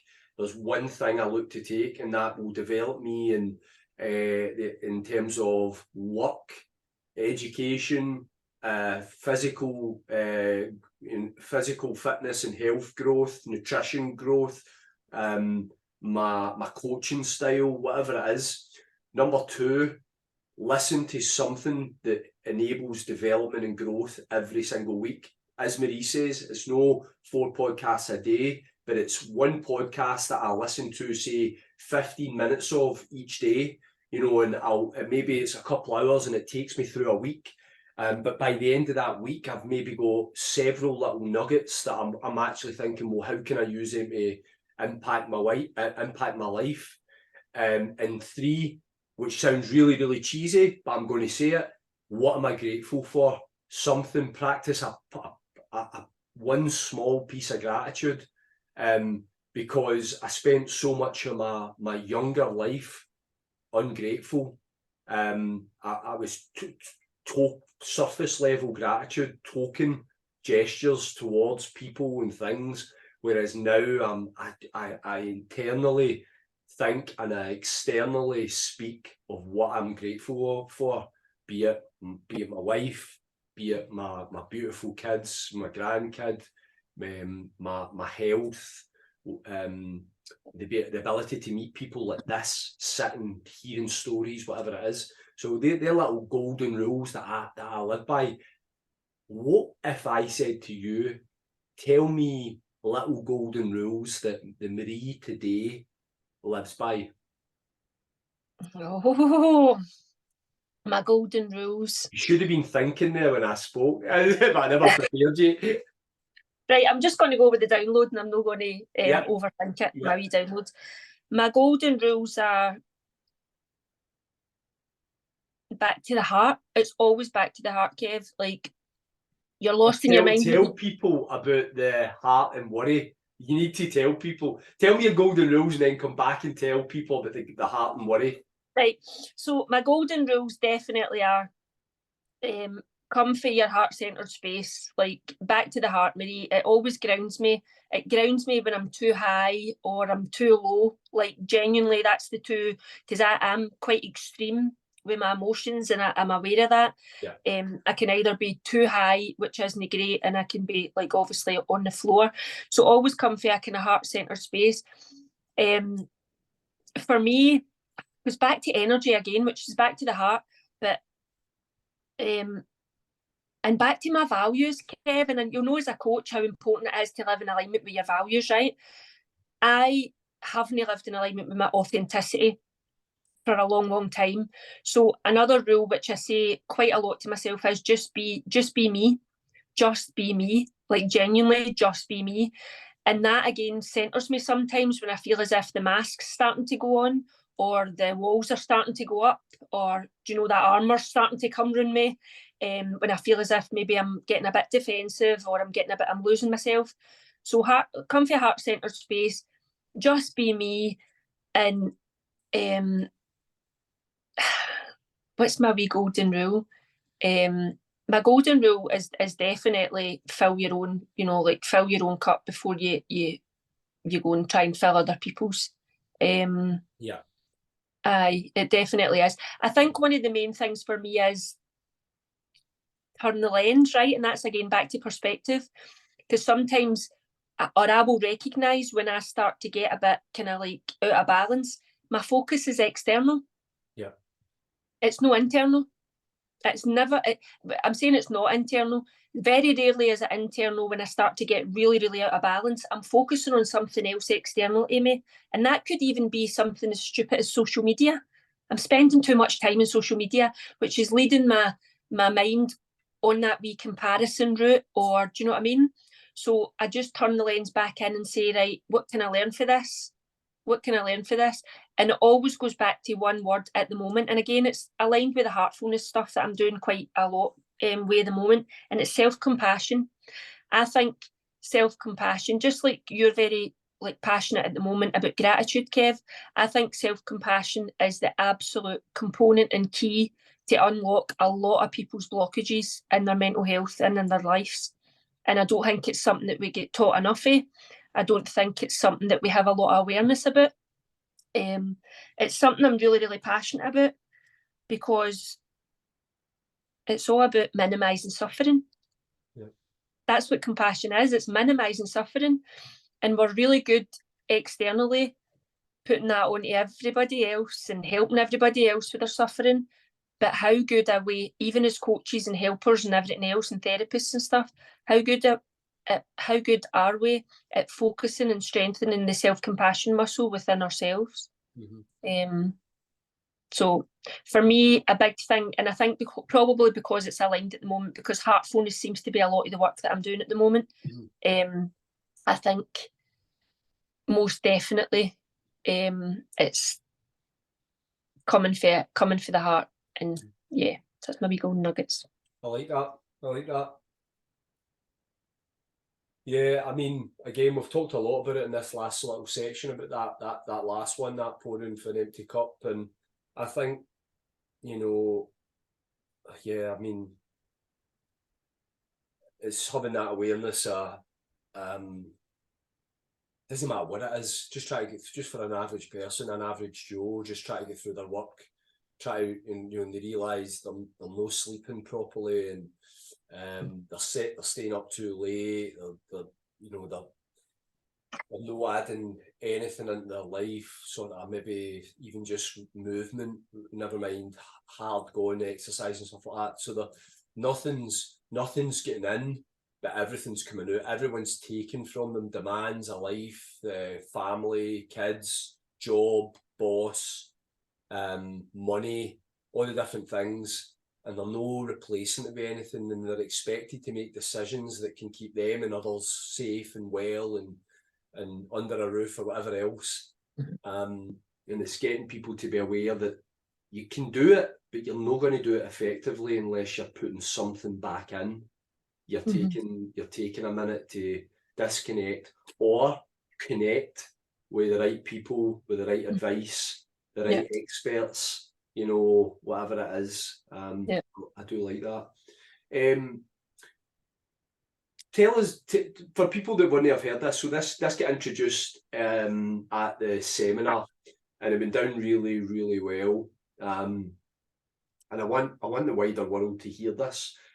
Tell us your little take on, and I know this is something that you've been really tuning in on, and sort of like me, that I do with my limiting beliefs and things like that. You really sort of started to home in on this as a thing that you want to practice and you want to really wake people up to. About the whole thing about the warrior and the heart, and as you've just sort of started to touch on. Tell the people listening to the podcast a little bit about that and your little theory on that.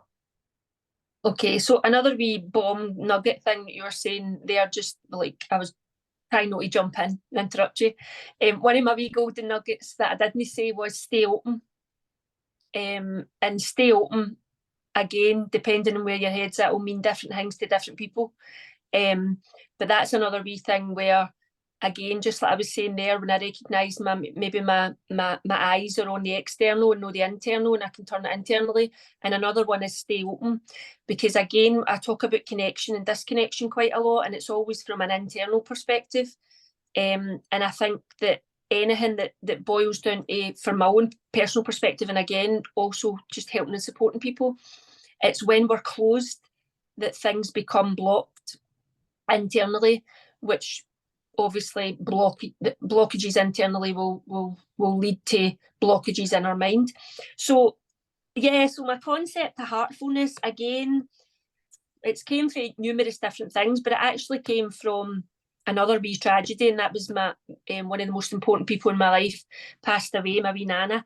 And right before she went, we had a beautiful, beautiful conversation about the heart and the meaning of the heart and everything else. So that was a few years ago, and that was during a very difficult time in my life as well. And since then, the heart stuff has just been popping left, right, and centre. So the concept, and I think at the seminar, what we had kind of framed it, moving from a worrier to a warrior. That's it. That's it. And so it was moving from that internal worrier and into your internal warrior. And the concept of that was, again, it's moving from the head into the heart space. And the worrier, the one that worries and fears and has limitations and doubts and all the anxiety and all that sort of stuff, it lives in your mind, and you can retrain that and you can rewire that. And the warrior theory is that lives in your heart. And the warrior obviously is strength, it's courage, it's confidence, it's compassion, it's love, it's understanding, it's all the stuff that absolutely fills you up. And you know, it's all intertwined into the Reiki stuff and all that as well, because obviously Reiki's tapping into your life force energy, and your life force energy is within your heart. And nobody, or not nobody, that's a big exaggeration again, very few people place attention on their heart space. Very few people really pay attention on the major muscle in your body that actually keeps you alive. And even just the concept of thinking about people that would maybe live in your heart, words that would come when you think about your heart. Do you know what I mean? It's just feelings and emotions that evoke inside of yourself. So the warrior, from the theory that I kind of obviously coach, the warrior lives up in your mind, and that's where the chaos can sometimes happen. And that's why I speak about coming out of your mind. So when you feel as if you're losing your mind at times and your mental health is poor, drop out of there for a while, give yourself some space away and drop back into your heart space. Because it's within that heart and mind coherence. And obviously we're not talking about it being separate here, but just for this wee theory, when you give yourself some space out of that mind, and you drop right back into your heart and you start opening that up again, I believe it flows in a way. That's where you get awe, that's where you get joy, that's where your emotions that elevate your energy live, as far as I'm concerned. Of course, you can look at it in a different aspect, but I think blockages happen, like your heart's pumping out your blood and it's pumping things all over your body. Think about inflammation, think about heartache, I suppose, if you want to even look at it like that. It causes tension, it causes blockages, it causes discomfort, it causes inflammation. And basically what happens with that is turmoil starts happening, chaos inside. See, when your heart's beating and it's flowing and everything's all moving about, everything's all tickety-two-boo, do you know what I mean? Like when it's no flowing and there's blockages and stuff like that, that's when there's tension, that's when there's stress, that's when there's fear. We're potentially just living up here, and we're not allowing ourselves to get back in there and connect with our true selves. And so the moving from the warrior to the warrior is just giving yourself a bit of space out of that mindset stuff for a wee while sometimes, and just reconnecting back in with your heart, which obviously when it is opened up. And I believe, again, we're not all born with anything inside us that wants to take us to a place of things. And even just on this, I know I'm bouncing onto something else, but I'm quite big on energy. I do a lot of energy work with people, and energy comes from your heart. That's your energy centre. That's your engine. That's your engine of your vehicle that you're carrying about with you. Emotions aren't good or bad. I think we really need to get away from in this mental health space of talking about good and bad emotions. Emotions are human. Every single emotion needs to flow, and it needs to flow freely, and it needs to be accepted instead of rejected. And when it flows freely, the heart's flowing, the heart's opened, you come from a genuine, understanding, caring, compassionate, strong, courageous, confident place. And you can literally take on the world when you are in a heart-centered space. When you get caught up in all the mindset, the head and stuff like that too much, you forget about the power that actually lies in. And that's what makes us all exactly the same, right? Because we're in this big comparisonitis pandemic at the moment as well, because social media has kind of popped that open. And see, when you drop away for that, that's what makes us all the exact same. There isn't anybody that's good or bad or indifferent. Every single one of us are all human beings with hearts. That's all we are. You can identify with whatever you want, but we're all humans with hearts, and that's what keeps us aligned together. And I believe it's when our hearts are covered and blocked and locked up, that's when we come into emotions that are a wee bit heavier to handle and carry. And that's, I use the terminology with emotions heavy and light rather than good or bad, because they're just human emotions, that's all they are. So I think when you shift your focus sometimes, and as I say, mindset's obviously our bag, Kev, so mindset is huge, but I think sometimes you need to also bring in the heart space and connect them together, because I think when your mind's rewired and your heart's refired, your life is really, really good. So when there's an imbalance, you can rewire the stuff, the patterns, the behaviours, the habits, the thoughts, all that. You can rewire all that conditioned stuff. Yeah. And when you rewire that, you're refiring that as well.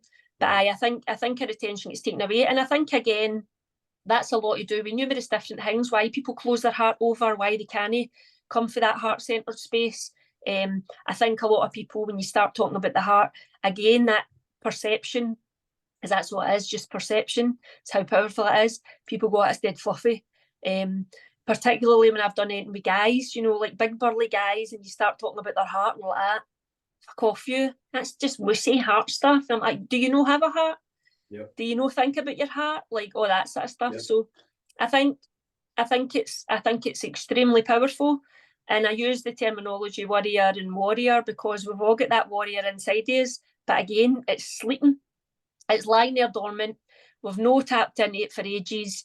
And when we tap into it, I believe that when we wakey shaky that warrior, because that's a workshop that I do, when we wake that warrior up, like it wakes up our vision. It opens up our eyes and our ears and our hearts, and do you know what I mean? Everything to loads of different things. So very, very passionate. And where does passion come from? Your heart. So again, it's shifting your mind and your focus away from other things. There's not one person on this earth that can tell me that there's, if you ask somebody what emotions live in your heart, what feelings live in your heart, what people live in your heart, nobody's coming out with big dark things. No. They're not coming out with big, I'm saying heavy things. Of course, there's people who live in your heart that potentially aren't here anymore. So you might perceive that your heart's a bit heavy, but you're only feeling that pain because of love. Yeah. Boil it all back down to everything. It's all because of the love that lies in there. That's why you care, because your heart's, there. So anyway, I could go on and on about the heart space, but that gives you a wee bit of an insight into the theory and the way my brain works in terms of how popping open that heart space can really, really be so powerful for your own mental health, because it reconnects you back into the power, the strength, the courage, the compassion, that lies within each and every one of us, every single one of us. There's not one person on this earth that doesn't hold all the strengths inside of themselves. They've just no tapped into them for a while. That's what it is. And also what you can do with a thing in front of you. The other, they obviously you're talking about obviously head and heart, if you like, but even another perspective of that, it's like, when you think about archetypes, you think about the different sort of balconies that you can look on something that's, in one hand it's causing you a problem, but in another hand you could be full of gratitude because of it. And on another hand it could, I don't know, it can give you wisdom, whatever, so it's how one moment something could be an issue or a block, and then, like you say, if you open up that heart and the heart and the head, if you were to open the two, then it could just totally give you a whole new outlook on something and allow you to go, wow, this has been holding me back for so long, and actually when I think about it in this way, this totally changes it, as It does. It shifts. It massively shifts your perspective on things when you shift from a sometimes looking at things through your mind, and you actually, like, genuinely, I mean, you could go to depths for this. I mean, I get people to visualise their heart having eyes and stuff like that. Do you know what I mean? Like, genuinely, you can go to your imagination's your most amazing tool. You're obviously, you know that. So you're connecting your heart, obviously, but you can take people for feeling years and years and years and years of resentment towards somebody to then looking through a heart space and seeing things completely differently. Like, genuinely, just in one session. So that's what I mean by the absolute power of it. And sometimes conception wise for people, they can't shift their mind into spaces, but when you take them away from there, it gives them another point of view, another perspective, another way of looking at something. That's the power of perspective. And then you perceive things differently, because then the meaning changes. And if the meaning changes, the emotion changes. And if the emotion changes, the energy changes. And if the energy changes, then you're fucking elevated at time. So you're elevated, and that's me getting elevated because I'm talking about the heart. And yes, we were talking about perspectives there. We're talking about, you know, a lot of empowering sort of statements, which sort of leads us on naturally to probably, because we will rabble all night, us two, which is really what you're doing now. So again, I think I mentioned it right at the beginning. Marie's got a really cool little page, which I love. It's called The Empowered Perspective on Instagram. And she does loads of good content, you know, that just, it's probably the way I like it. It's little bite-sized things that you can just sort of stop, listen, think about it. Can I take a lesson for that? Can I take a blessing for that? Yep, I can. No, that one's no for me. She doesn't try to force it down your throat. It's the right portion size on loads of this type of thing that we've been talking about during this podcast. How have you enjoyed sort of using that platform, Marie? How's that working for you? Because I know social media it can be friend or foe. I know that, you know, I think you and I have talked about that, but you appear at the moment to be doing good things with it. I think it's like anything, isn't it? It's another tool. That's all it is. It's just another tool. It's another, for me as a coach and a person, it's another forum, another platform to try and input some sort of, I wouldn't even say positivity, because sometimes I think that can just go too far, Kevin. We know that in social media, you know, you can get toxic positivity. I like to keep things kind of real, if you like. So, and I very much, sometimes it is, again, all sugar or all shite. Sometimes I'm just a bit like that.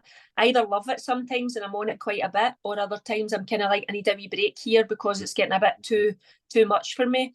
I use it as a platform to express myself and my, you know, like, and also to put out some perspectives that are a wee bit different. Because I think, again, you can get caught up in all the norm and all the usual and everything else. I like it as a platform. As I say, that's all it is. It's just a platform to put a couple of wee things. The only thing, or one of the major things I find really difficult about it is that I can't say what I want to say just in a minute on these daft reels. Like, I've got too much that I want to say. So at times I've got myself boggled down and trying to say things, and now I don't. Now it's quite intuitively, and that's how you will see me on there after a run, because I've maybe had a download, and I call them downloads that come into my brain, and I've thought, no, what, this needs shared with the world, so I'm sharing it. And then other times, stupidly, I'll tell you a wee laugh. I done this a couple of years ago when I was going through my cold water journey, and I done a video for my bath, right? And I thought I was being dead clever, because I had, obviously, the camera was away from me and I was filming all the ice in my bath. And I put it up and somebody messaged me back and went, you do know the reflection on the plug turner is there? And I went, you are kidding me on. So thank God the lassie had messaged me. It was only up for about 5 minutes. But again, I'm like, oh, everything's all fine. And there I am, starters naked, on show for the world. So, and we all know that I like a bit of an overshare, but that took it to the extremes that day. So anyway, so it is what it is. It's social media. Sometimes accounts are very, very, you know, like one-sided, whatever. All I do on there is try and give a wee bit of me out there, and see, again, it's fascinating, social media.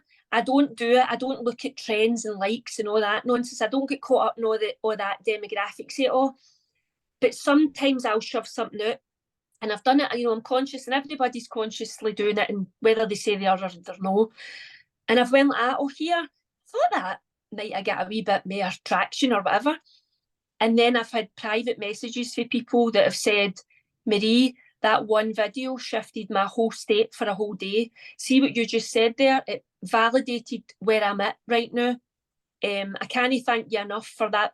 Somebody messaged me the other day, and I think it was a video for 2 years ago or something like that, Kev.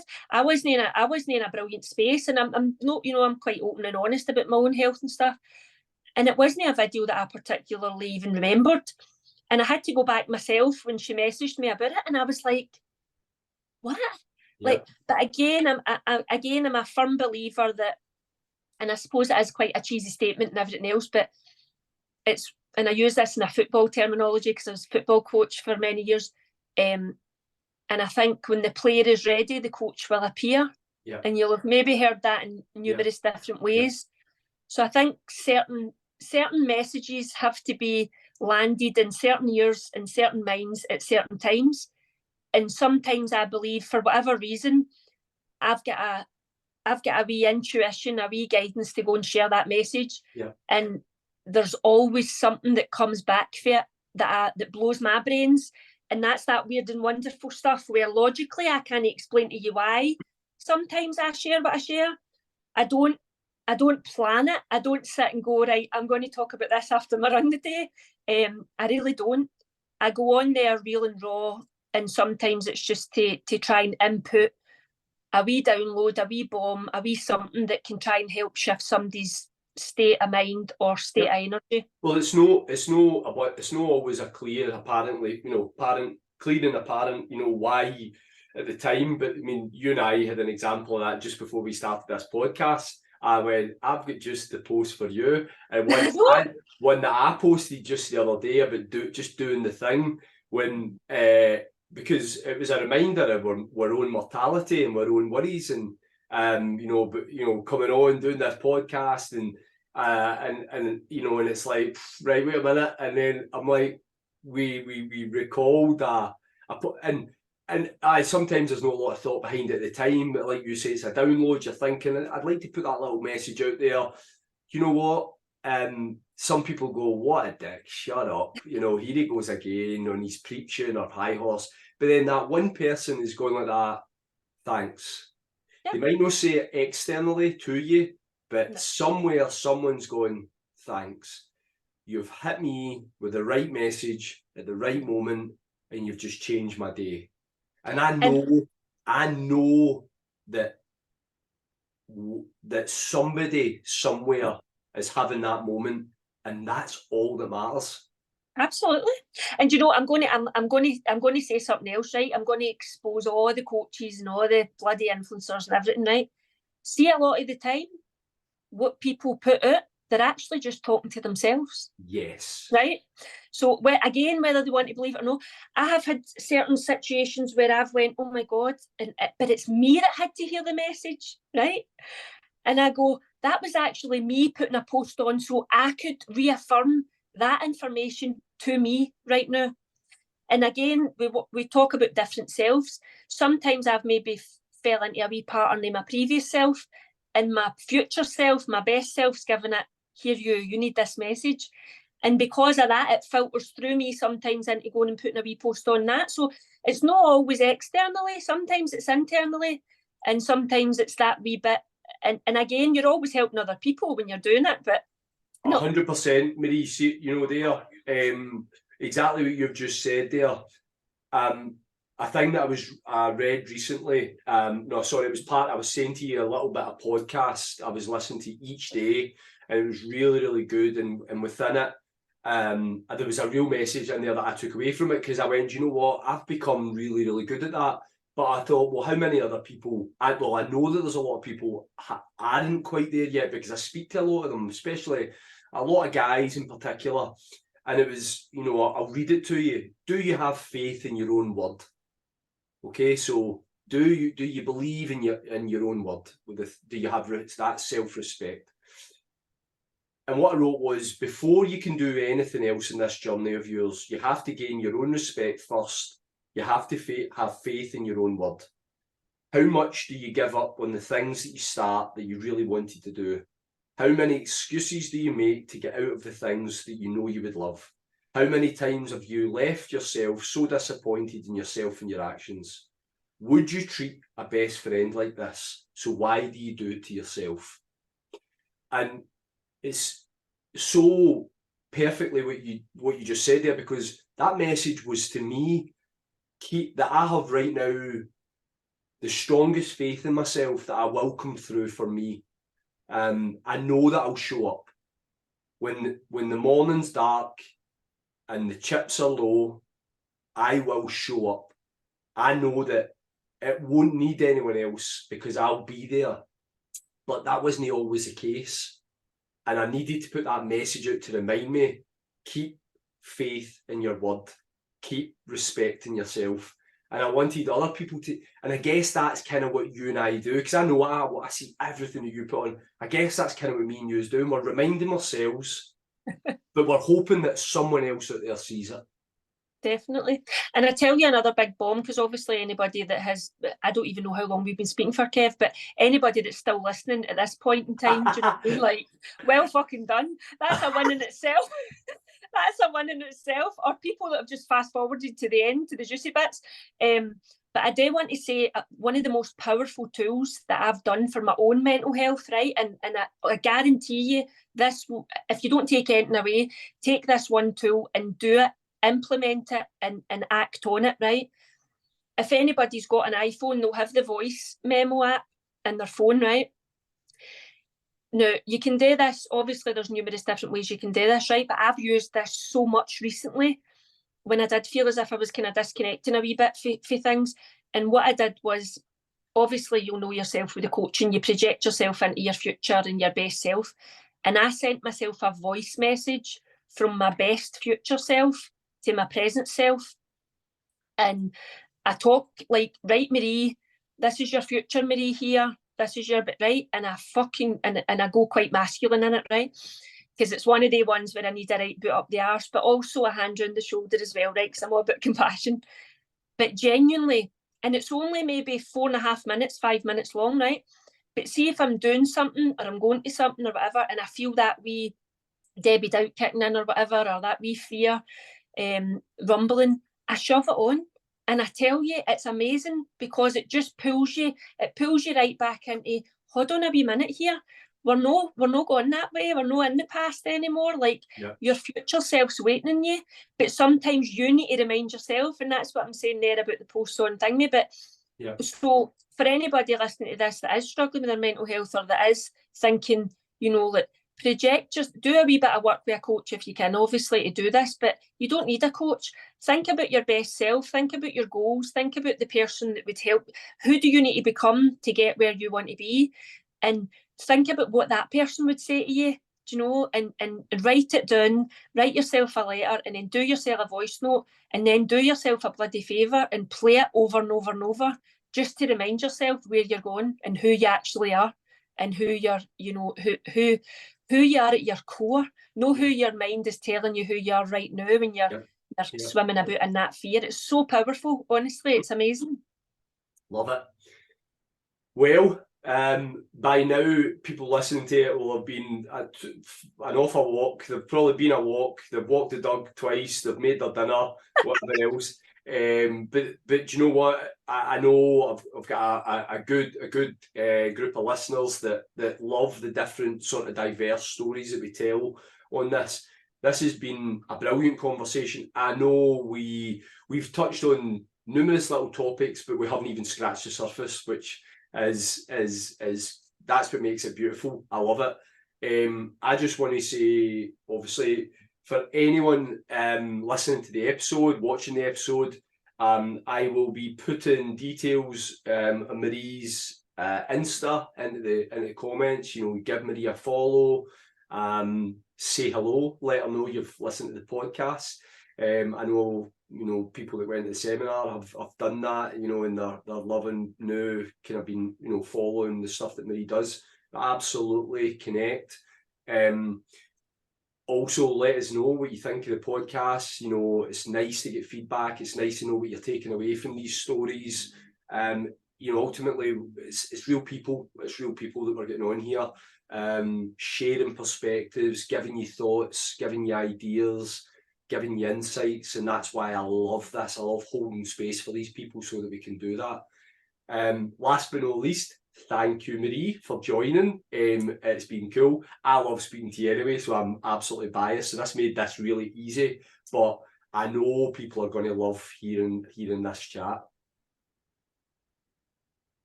Thank you so much. I'm genuinely so grateful that you invited me and you had this space opened.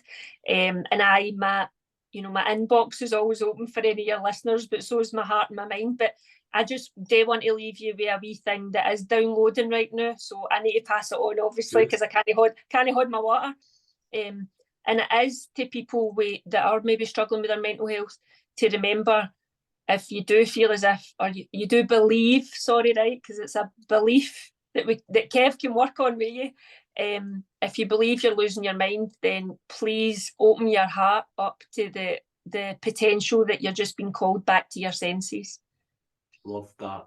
Love it. So thank you. And yeah, this will be dropping soon. And yeah, look forward to giving you guys the next episode, hopefully without too big a gap. So thanks everyone, and I'll speak to you all later.